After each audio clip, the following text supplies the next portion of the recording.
रोशन, तेरी हवा पे जिंदा, तू बाग है मेरा, मैं तेरा परिंदा।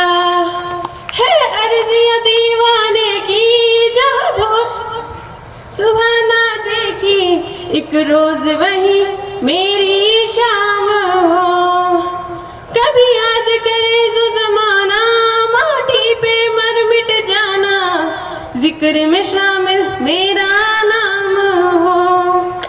ओ देश मेरे तेरी शान पे सदके, कोई धन है क्या तेरी धूल से बढ़ के, तेरी धूप से रोशन, तेरी हवा पे जिंदा, तू बाग है मेरा, मैं तेरा परिंदा। है मेरे प्यारे वतन, है मेरे बिछड़े चमन, तुझ पे दिल कुर्बान, तू ही मेरी आरज़ू, तू ही मेरी आबरू, तू ही मेरी जान। है मेरे प्यारे वतन, है मेरे बिछड़े चमन, तुझ पे दिल कुर्बान। मैं बेटी हूँ, मैं माता हूँ, मैं बलिदानों की गाथा हूँ, मैं श्रीमद् भगवत गीता हूँ, मैं द्रौपदी हूँ, मैं सीता हूँ। पुरुषों की इस दुनिया ने मुझे कैसी नीति दिखलाई, कभी जुए में हार गई तो कभी अग्नि परीक्षा दिलवाई। कलयुग हो या सतयुग हो, इल्जाम मुझे पर आता है, क्यों इन घनी अंधेरी सड़कों पर चलने से मन घबराता है। मैं डरती हूँ, मैं मरती हूँ, जब सफर अकेले करती हूँ, डर का साम्राज्य बढ़ता है जब कोई साया पीछा करता है। मेरी मुट्ठी बंद हो जाती है, दिल की धड़कन बढ़ जाती है, तरल पसीना माथे पर, दिल में मेरे घबराहट है, जाने ये किसका साया है, जाने ये किसकी आहट है। अंधेरे में उन हाथों ने मुझे बाहों में भींच लिया, एक ने मुंह पे हाथ रखा और एक ने आंचल खींच लिया। नारी के सम्मान को मिलकर तार तार सा कर डाला, फिर मर्यादा के आंचल को जार जार सा कर डाला। मारा है मुझको, पीटा है, बालों से पकड़ कर घसीटा है, बर्बरता की उन सारी सीमाओं को तोड़ दिया, फिर उन घनी अंधेरी सड़कों पर अकेला तड़पता छोड़ दिया।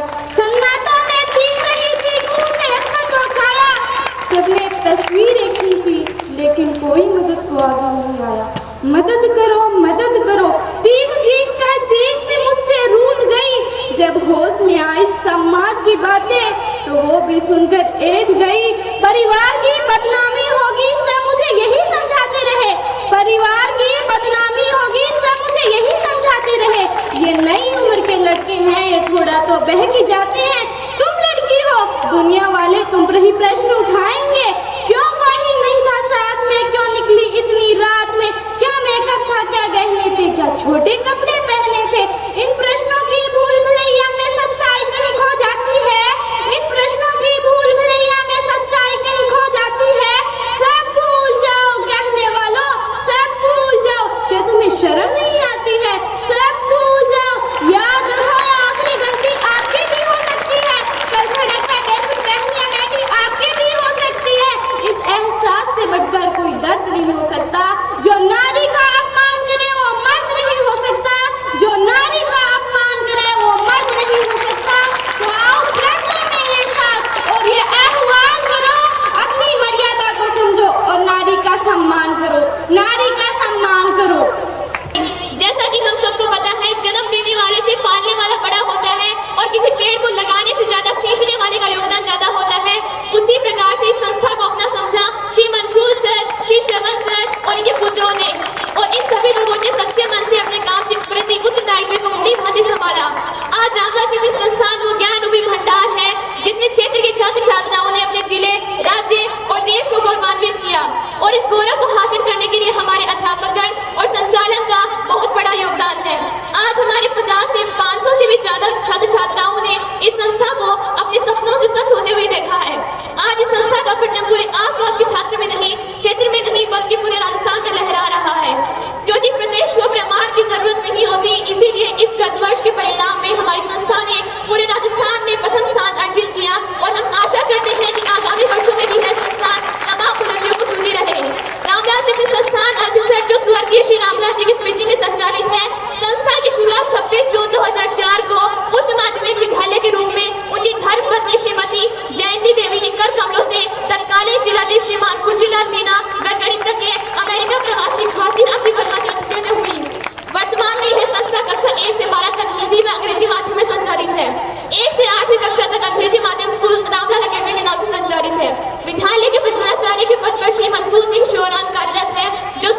1980 से शिक्षा से जुड़े हैं। आप 1980 से 1984 तक राजकीय महाविद्यालय किशनगढ़ में प्रशासन विभाग में व्याख्याता रहे। इसके बाद सेठ मोतीलाल महाविद्यालय झुंझुनू में व्याख्याता वाणिज्य विभाग से जुड़े रहे और प्रधानाचार्य सेठ मोतीलाल उच्च माध्यमिक विद्यालय में कार्य कर चुके हैं। जुलाई 2005 में शैक्षिक सेवानिवृत्ति लेकर संस्था को प्रगति के पथ पर अग्रसर कर रहे हैं। वर्तमान में विद्यालय की स्थापना को 19 वर्ष पूरे हो चुके हैं। कक्षा 10 व 12 में राज्य स्तर पर योग्यता सूची में स्थान पाने वाले विद्यार्थियों को 51,000 रुपए व जिला स्तर पर योग्यता सूची में स्थान पाने वाले विद्यार्थियों को 11,000 रुपए का पुरस्कार दिया जाता है। विद्यालय में स्थापना से ही 10 छात्र छात्राएं विधवाओं को निःशुल्क शिक्षा प्रदान करता है। बेटी बचाओ बेटी पढ़ाओ के अभियान में भी विद्यालय ने बढ़ चढ़कर हिस्सा लिया और अपना अव्वल मुकाम बनाने में कामयाब था। I feel proud to be a student of Ramlal Shikshan Sansthan and मैं सैल्यूट करता हूं कि हर उस इंसान को जिसने अपना काम पूरी ईमानदारी, लगन और निष्ठा के साथ किया। अंत में अपनी वाणी को विराम देते हुए मैं सिर्फ यही कहना चाहूंगी, लहरों से डरकर नौका पार नहीं होती, कोशिश करने वालों की कभी हार नहीं होती। नन्ही चींटी जब दाना लेकर चलती है, चढ़ती दीवारों पर 100 बार फिसलती है। मन का विश्वास रगों में साहस बढ़ता है, गिरकर चढ़ना चढ़कर गिरना तय करता है। आखिर उसकी मेहनत बेकार नहीं होती, कोशिश करने वालों की कभी हार नहीं होती। माँ, अभी तो भगवान ने मेरे हाथों पे किस्मत की लकीरें भी नहीं बनाई और उनसे पहले ही आप सबने मेरी तकदीर का फैसला सुना दिया।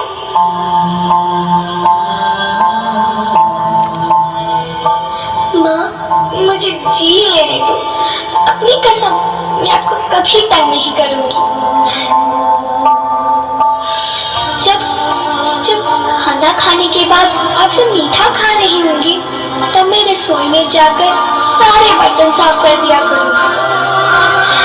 माँ, मेरी स्कूल फीस की चिंता मत करना, मैं भैया की किताबों से अपने आप ही पढ़ लिख जाऊंगी। और हाँ, पापा से कहना मेरे दहेज की चिंता ना करें, मैं आपके साथ रहकर आपके बुढ़ापे का सहारा बनूंगी। अगर फिर भी आपको लगता है कि मैं आप पर बोझ बनूंगी, तो आप इस ऑपरेशन पर भी खर्चा मत करना। मैं ही भगवान जी से कह दूंगी कि मेरी माँ मेरा मरा मुंह देखिए।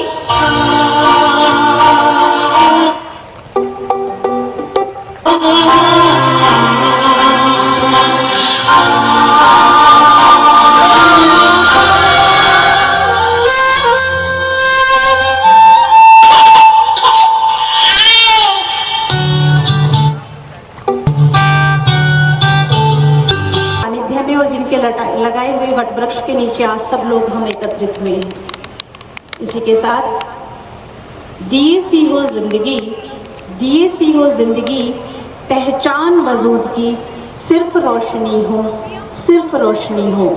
जी हाँ, इन्हीं पंक्तियों के साथ मैं हृदय की गहराइयों से आभार व्यक्त करती हूँ इस रामलाल जी शिक्षण संस्थान के प्रबंधन, यहाँ के डायरेक्टर, प्रधानाचार्य, समस्त यहाँ का स्टाफ, यहाँ के बच्चे, बाहर से आए हुए सभी अभिभावकगण, आप सभी का हृदय की गहराइयों से खूब सारा आभार कि आपने मुझे यहाँ आमंत्रित किया। प्रतिभा सम्मान समारोह की आज की इस दोपहर में आप सब लोगों का जुनून, आए हुए अभिभावक और उनके द्वारा जो गाइडेंस अपने बच्चों को दी गई, और इसी के साथ इस शिक्षण संस्थान का जो टीचिंग स्टाफ है वो अपने आप की एक अनूठी छाप पूरे शेखावटी में आज बिखेर रहा है, जिसके लिए मैं पुनः यहाँ के स्टाफ और यहाँ के प्रबंधन को खूब सारा धन्यवाद देती हूँ। स्कूल शिक्षा है वो जिंदगी का एक पहला पड़ाव है, जहाँ से निर्धारण धीरे धीरे होता है हमारे आगे आने वाले जीवन का। और बड़े गर्व की और बड़ी खुशी की बात है कि ये यहाँ जो स्कूल है ये सिर्फ एक शिक्षण संस्थान नहीं है, बल्कि यहाँ कहानियाँ गढ़ी जाती हैं और यहाँ हर क्षेत्र में आप देखेंगे, मेरे बिना बोले बिना जो लोग यहाँ ऑलरेडी पहले से आए हुए हैं और जानते हैं कि चाहे प्रशासन का क्षेत्र हो, चिकित्सा का हो, समाज सेवा का हो, राजनीति का हो या शिक्षा का हो, ऐसे इस परिवार के लोग हैं कि वो अपनी हर क्षेत्र में एक अनूठी छाप लेकर आज सिर्फ झुंझुनू में नहीं सिर्फ राजस्थान में नहीं पूरे भारत में इस परिवार का नाम रोशन कर रहे हैं। जी हाँ, इसी श्रृंखला में इस परिवार के होनहार लाडले डॉक्टर IPS श्रीमान अनिल कुमार जी हमारे साथ हैं, जो कि सिंघम के रूप में यूपी सरकार में अपनी पूरी धाक जमा रहे हैं और वहाँ बता रहे हैं कि इसी शिक्षण संस्थान का एक पौधा है जो वहाँ पर सभी को अपने प्रशासन से और अपनी पुलिस के कर्तव्य से छाया दे रहा है।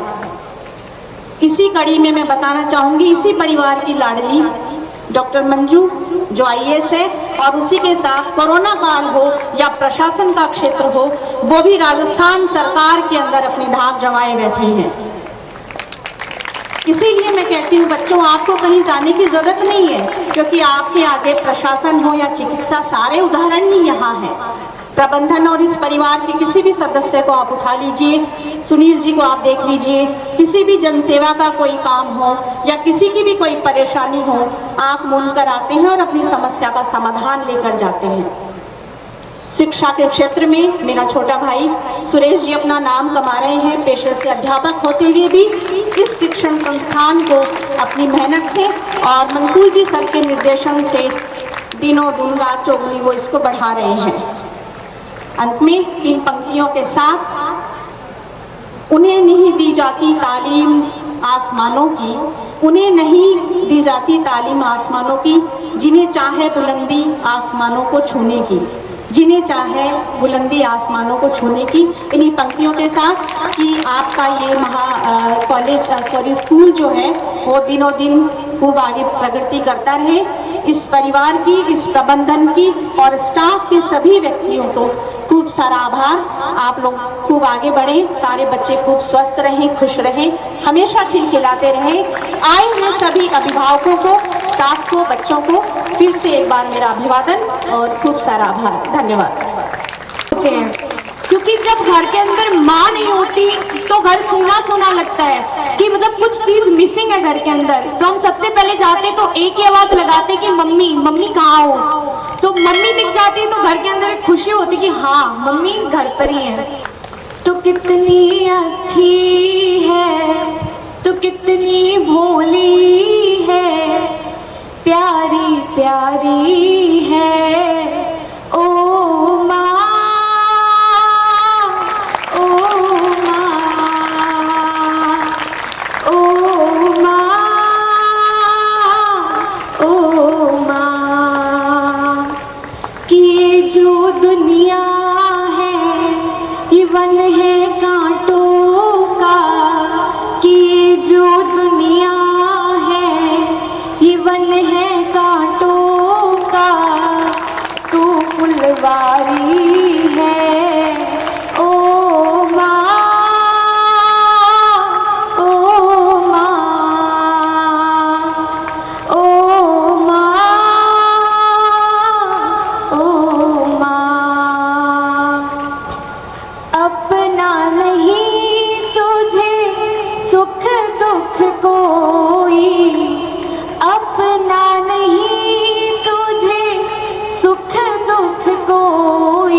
मेरी नंदिया पे अपनी नंदिया भी, मेरी नंदिया पे अपनी नंदिया भी तूने वारी है ओ माँ, ओ माँ।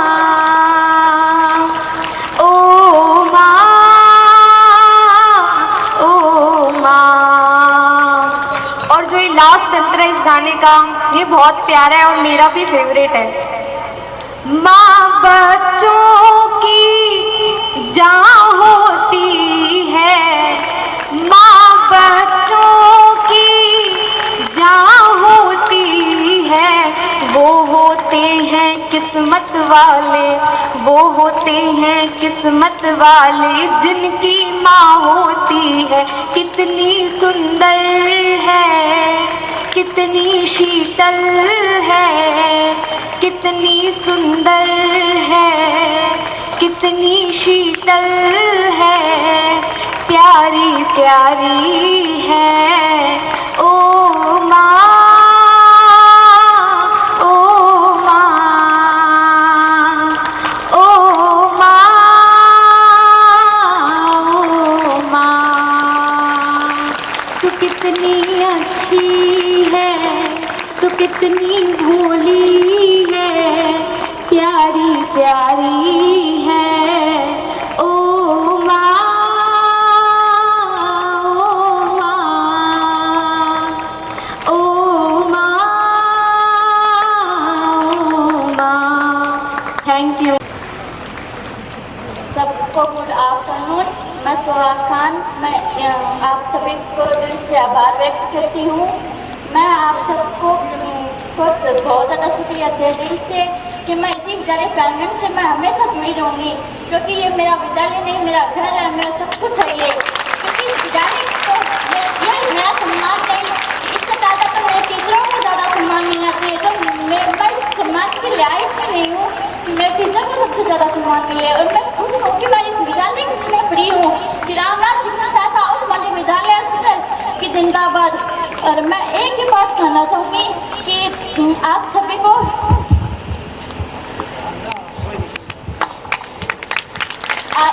थैंक यू अंसारी सर, आपने मेरा उस दिन इंटरव्यू लिया था जनमानस शेखावटी में कि आपने मेरा कॉन्फिडेंस बढ़ाया था, और मैं लगातार इंटरव्यू दी हूँ इसमें मेरा कॉन्फिडेंस बढ़ाने के लिए। थैंक यू आप सबका। और मैं एक बात कहना चाहूँगी कि आप लगातार मेहनत कीजिए, क्योंकि आज का काम आप कल पर ना छोड़े, और आप एक अपना वजूद समझिए क्या कि हमें क्यों पढ़ाया जाता है, हम क्यों मेहनत करते हैं आखिर। क्योंकि आप किसी भी क्षेत्र में जाए तो आपको मेहनत जरूर करनी पड़ेगी, आप किसी भी क्षेत्र में जाए। इसलिए मैं कहूँगी आपको एजुकेशन आपको बहुत ज़्यादा ज़रूरी है, इसलिए एजुकेशन से आप कभी भी इनकार नहीं होंगे। मेरी जो पढ़ाई और पर्सनैलिटी जो है उस पर संस्था के संचालक श्री मनफूल सिंह जी का काफ़ी असर रहा है। और बचपन से ही हम देखते थे कि वो परीक्षा परिणाम कोई भी हो, चाहे बोर्ड का हो, चाहे किसी अन्य नौकरी का हो, और बाद में आरपीएससी का हो, सिविल सर्विसेज का हो, उनका बड़ा उनको ध्यान से देखते थे और विश्लेषण करते थे। और मैं भी आज भी कोई परीक्षा परिणाम मेरे सामने जब आता है तो मैं भी उसका विश्लेषण करता हूँ, और उस विश्लेषण से एक चीज़ जो मैंने नोट की है वो मैं यहाँ पे सब लोगों के साथ शेयर करना चाहता हूँ। मैंने ये अनुभव किया है कि किसी भी छोटी से लेकर बड़ी नौकरी तक जो परीक्षा परिणाम रहता है उसमें जो ग्रामीण परिवेश के बच्चे रहते हैं उनकी सफलता की दर, उनकी संख्या काफ़ी ज़्यादा रहती है। हम लोगों को एक ये मान्यता रहती है कि शहरी और अच्छी स्कूलों में पढ़े हुए बच्चे ज़्यादा होते हैं, लेकिन ओवरऑल अगर हम देखें तो ग्रामीण परिवेश के बच्चे मैं ज़्यादा देखता हूँ। तो मैं सोचता हूँ कि इसकी वजह क्या है। जो हमारे बच्चे गांव में पढ़ते हैं, कहने को कहा जाता है कि उनको ठीक से अच्छी स्कूलें नहीं मिलती, सच्चाई हो सकती है, गाइडेंस नहीं मिलता, इस बात में काफ़ी सच्चाई है। उनको एक्सपोजर नहीं मिलता, उनमें इतना कॉन्फिडेंस नहीं होता कि वो बड़ी परीक्षा की तैयारी कर सकें, इस बात में भी काफ़ी सच्चाई है। लेकिन फिर भी अगर उनको सही गाइडेंस मिले, सपोर्ट मिले, एक्सपोजर मिले तो वो बहुत ज़्यादा सफल होते हैं। इसका कारण मुझे जो हमारी ग्रामीण पृष्ठभूमि है इसी में नज़र आता है। मेरे जो दादाजी थे स्वर्गीय श्री रामलाल जी, उन्होंने मुझे भी ये जो तीनों गुण थे वो मुझे उनसे मिले। मुझे याद है कि बचपन में वो हमें खेत में काम कराया करते थे। उनका ये कहना होता था कि भी किसान का बेटा अगर खेती नहीं करेगा तो फिर कल को मुसीबत आ गई तो खाएगा क्या। और उस चीज़ ने हमें फिजिकली नहीं बल्कि मेंटली भी बहुत स्ट्रॉन्ग बनाया। बहुत छोटी छोटी चीज़ें मैंने उनसे सीखी। जैसे हिसाब किताब, वो अंग्रेज़ों के ज़माने में दूसरी तीसरी पास थे, लेकिन बड़े अच्छे से हिसाब किताब रखते थे। एक दड़ी प्याज अगर 5 रुपए का है तो 8 दड़ी कितने का होगा, 1 मण में कितनी दड़ी होगी, 1 क्विंटल में कितने मण होंगे, ये सारा हिसाब किताब वो खुद करते थे और उनसे देख के मैंने सीखा। और यही वजह रही कि गणित का इतना हिसाब किताब मैं सीख गया था कि मुझे गणित में विशेष रुचि हो गई थी और हमेशा गणित में मेरा स्कोर अच्छा रहता था। आज भी जब मेरे सामने कोई गांव का गरीब या कोई बिना सिफारिश का आदमी आता है, ये चीज़ मुझे याद आती है। जो भी आदमी मेरे पास सिफारिश लेके आता है, अगर समय ना हो तो मैं उसको रेफ़र कर देता हूँ किसी दूसरे अधिकारी को, या बहुत ज़्यादा सुने बिना उस पर मार्क कर देता हूँ। लेकिन इस तरह का कोई गरीब गांव का आदमी, अनपढ़ आदमी, जिसकी कोई सिफारिश ना हो, जिसका कोई साधन ना हो, वो जब आता है तो कितना भी मैं टेंशन में हूँ, भागदौड़ में हूँ, जल्दबाजी में हूँ, लेकिन ये बात मेरे दिमाग में फिर आ जाती है कि अगर इस आदमी की मैंने नहीं सुनी तो फिर इसकी सुनेगा कौन। और मैं उसको कुछ सेकंड ही चाहे एक्स्ट्रा देना पड़े, उसको ज़रूर देता हूँ। ये अगर हमारे बच्चों में गुण होंगे, शारीरिक रूप से फिट, मानसिक रूप से मजबूत और नैतिक रूप से मजबूत, तो निश्चित रूप से ये बच्चे आगे बढ़ेंगे। इनको आगे बढ़ने से कोई नहीं रोक पाएगा। मुझे याद है कि खेत में काम करने के बाद मेरी दादी जो है वो हमें कभी कभार पेड़े बना के खिलाती थी।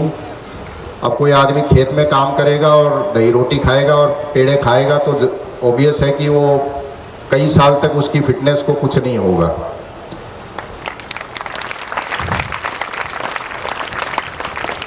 फिटनेस केवल शरीर की नहीं होती।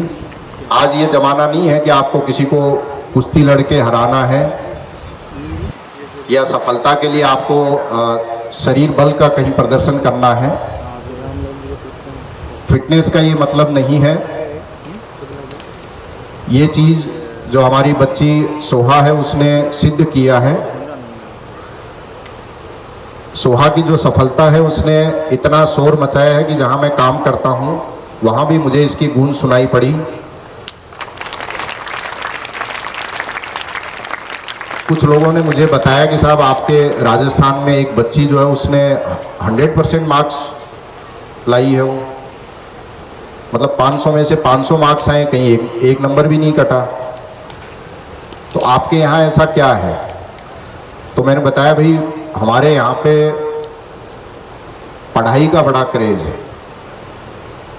मैंने कहा जिस ज़िले से वो है, ये तो नहीं बताया मैं भी उसी ज़िले से हूँ। मैंने कहा उस ज़िले में इतने फौजी और इतने नौकरी में, सिविल सर्विसेज में, हर एक नौकरी में लोग हैं कि अगर उस नौकरी में देखा जाए तो देश के आधे से ज़्यादा राज्य यानी स्टेट ऐसे होंगे जिसमें उस ज़िले के बराबर लोग नहीं होंगे। यानी आधे राज्यों से ज़्यादा एक छोटा सा ज़िला नौकरियों में रिप्रेजेंट अपने आप को करता है। और उसकी वजह यह है कि वहाँ लोग पढ़ाई को ध्यान देते हैं। कोई अगर अपराधी है, लड़ाई झगड़ा करता है, अपराध करता है, दंगा फसाद करता है, तो मैंने कहा उसकी आपकी तरह पूजा नहीं करते हैं।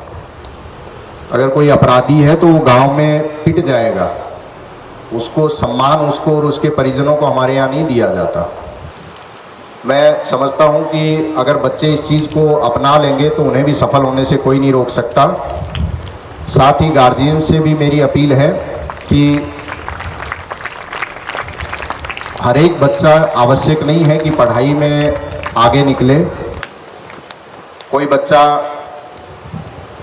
खेलकूद में, गाने में, एक्टिंग में, इन चीज़ों में भी नाम रोशन कर सकता है।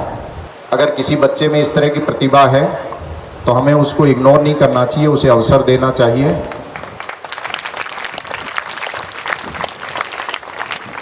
और इनफैक्ट खेलकूद जो है उसको पढ़ाई के साथ साथ हमें बच्चों में बढ़ावा देना चाहिए।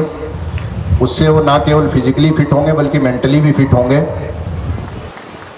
इन्हीं सब बातों के साथ जो पुरस्कार विजेता हैं उनको और उनके परिजनों को फिर से बधाई देते हुए मैं अपनी बात को यहीं समाप्त करता हूं।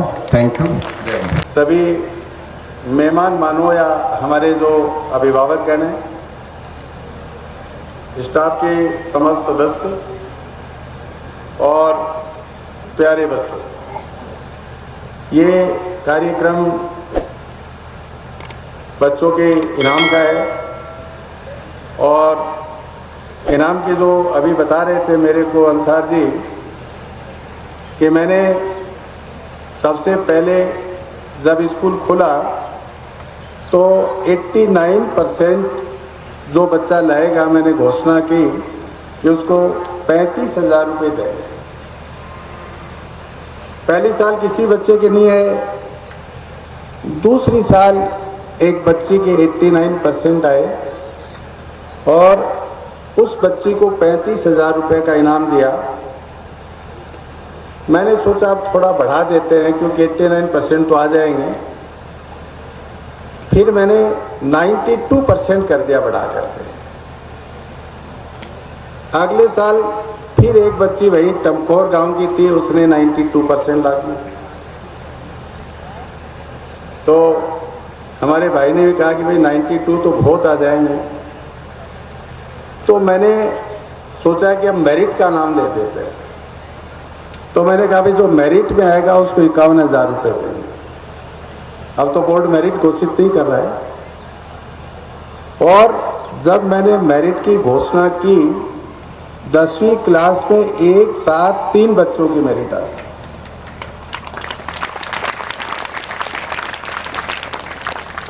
और आज 101 बच्चे दोनों साल के मिलाकर के 90%। तो अभी एसीपी साहब कह रहे थे कि मेरे तो 47% आए, बहुत नाचे कि भाई इतने परसेंट है, सेकेंड डिवीज़न आ गई, बहुत खुशी हुई। तो इन्होंने कहा परसेंटेज, मैंने कहा परसेंटेज 100 के आगे भी बढ़ेगी। तो 100% का आंकड़ा छू लिया। बच्चों के पास इतनी जानकारियां हैं, जो अच्छे बच्चे हैं वो अपने कंप्यूटर से, मोबाइल से सीख लेते हैं, बुराई वालों को छोड़ दे तो। और वो इतनी अच्छी चीज़ें लिखते हैं कि जो टीचर भी नहीं जानता है। खैर, स्कूल के विद्यालय की बहुत अनुभव, बहुत सी बातें हैं, लेकिन हमारे मेहमान हैं। एक बार इन मेहमानों का मैं और पुनः हार्दिक अभिनंदन स्वागत करता हूं। और इन्होंने बच्चों के लिए आने के लिए और अपना समय निकाला, उनके लिए भी मैं बहुत बहुत आभारी हूँ इनका। बच्चों से मैं मिलता रहता हूँ, रोज़ सुनते रहते हैं, बहुत सी बातें हैं, बहुत से अनुभव हैं। लेकिन आज तो हमें हमारे मेहमानों के और मार्गदर्शन या मेहमानों के आशीर्वचन हमें सुनने हैं। एक बार पुनः आए हुए मेहमानों का और मंच पर विराजमान अतिथियों का हार्दिक स्वागत और अभिनंदन करता हूँ। जय हिंद, जय भारत।